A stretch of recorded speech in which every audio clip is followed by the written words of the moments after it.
नमस्कार दोस्तों, आपका स्वागत है अपने चैनल गुरुबाणी पर या देवी सर्वभूतेषु शक्ति रूपेण संस्थिता नमस्तस्यै नमस्तस्यै नमस्तस्यै नमो नमः।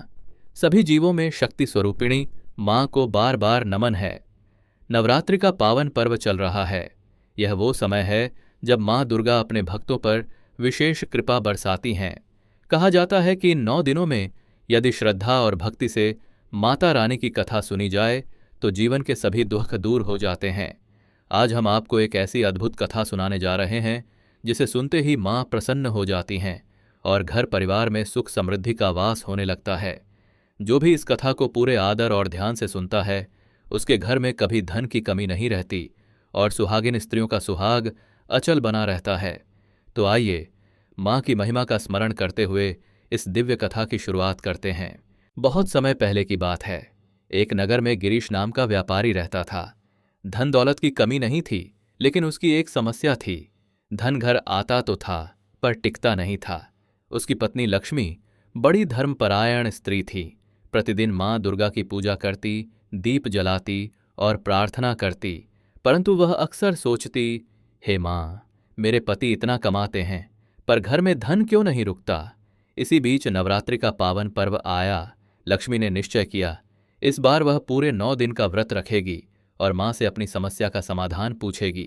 पहले दिन उसने विधिवत कलश स्थापना की, घर सजाया और माँ की प्रतिमा के सामने लाल चुनरी चढ़ाई।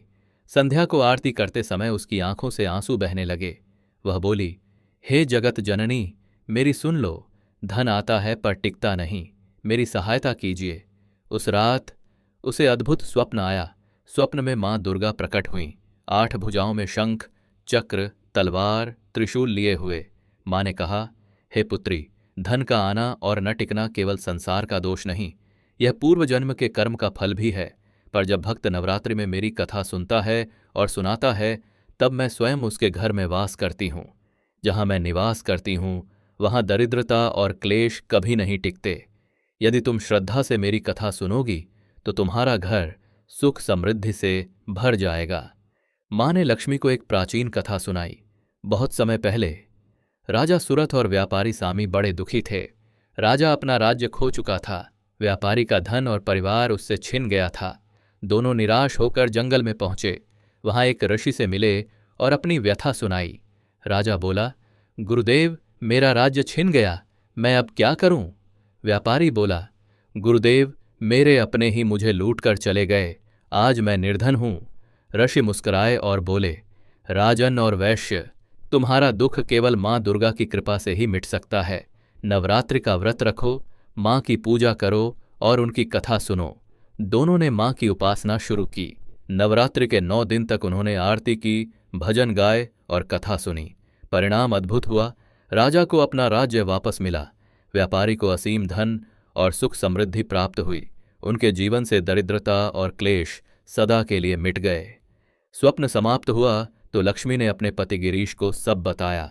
गिरीश पहले हंसा पर फिर पत्नी की श्रद्धा देखकर मान गया। उसने कहा, ठीक है, इस नवरात्रि हम कथा सुनेंगे। लक्ष्मी ने घर में भव्य आयोजन किया। आसपास की महिलाएं, बच्चे और बुजुर्ग आए। सभी ने कथा सुनी और माता की महिमा का अनुभव किया। धीरे धीरे गिरीश का मन भी बदलने लगा। उसने देखा कि जैसे जैसे वह श्रद्धा से कथा सुन रहा है वैसा वैसा उसके व्यापार की समस्याएं कम हो रही हैं। 7वें दिन रात को गिरीश को भी स्वप्न आया। उसने देखा उसके व्यापार में घाटा नहीं, लाभ ही लाभ है और माँ कह रही हैं, धन टिकेगा तभी जब तेरा व्यापार धर्म और ईमानदारी पर चलेगा। कर्म में सच्चाई रख और गरीबों की मदद कर। गिरीश ने प्रण किया कि अब से हर कमाई का एक भाग दान करेगा। नवरात्रि के 9 दिन पूरे हुए। अंतिम दिन लक्ष्मी ने भंडारा कराया। सैकड़ों लोग आए, प्रसाद पाया। इसके बाद गिरीश के व्यापार में अद्भुत परिवर्तन आया। जहां पहले घाटा था अब लाभ होने लगा। पैसा व्यर्थ खर्च नहीं होता था। घर में स्थिरता आ गई। नगर के लोग आश्चर्य करने लगे, गिरीश भाई, यह चमत्कार कैसे हुआ? गिरीश मुस्कुराकर कहता, यह सब माता रानी की कथा और कृपा का फल है। धीरे धीरे यह कथा नगर नगर फैल गई। हर घर में नवरात्रि पर कथा होने लगी। दरिद्रता दूर हुई, सुख समृद्धि आई और सच ही जो स्त्री आदर भाव से यह कथा सुनती थी उसका सुहाग अचल रहता था। भक्तों, यह थी मां दुर्गा की अद्भुत कथा। इस कथा का श्रवण करने मात्र से ही माता प्रसन्न होती हैं और घर को सुख समृद्धि से भर देती हैं। यदि आपके घर में धन आता है पर टिकता नहीं, यदि परिवार में कलह है, तो इस कथा को श्रद्धा भाव से सुने और सुनाएं। निश्चय ही माता रानी की कृपा से आपके जीवन के सभी संकट दूर होंगे। जय माता दी।